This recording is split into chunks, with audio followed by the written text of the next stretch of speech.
চাতক কাতরে ডাকিনি, শুরু হয়নি কালবৈশাখীর গর্জন, দেখা নেই বৃষ্টির, তবুও কৃত্রিম বন্যায় নাজেহাল স্মার্ট সিটি আগরতলার মানুষ।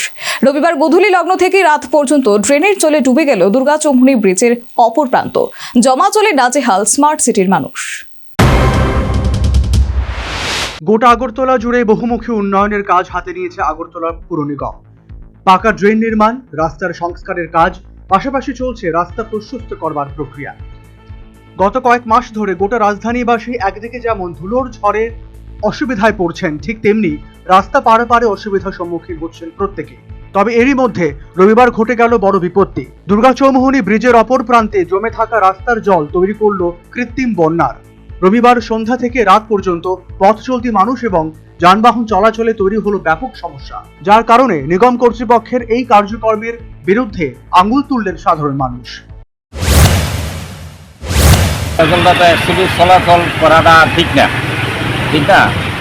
এটা তো রাস্তার উপরে মানুষের নিরাপত্তা এবং অনেক কিছু ব্যাপার আছে। এই জলটা মোটেও ঠিক হয়েছে না। শুধু তাই নয়, আচমকা এই জল দাঁড়িয়ে পড়ায় ব্যাপক সমস্যায় পড়েছেন এলাকার প্রত্যেকে।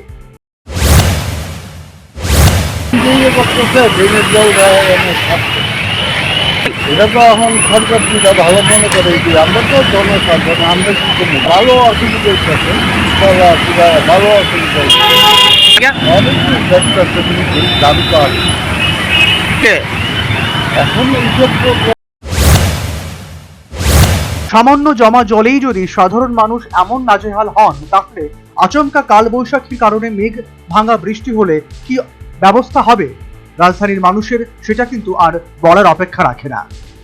Bureau report, news vanguard.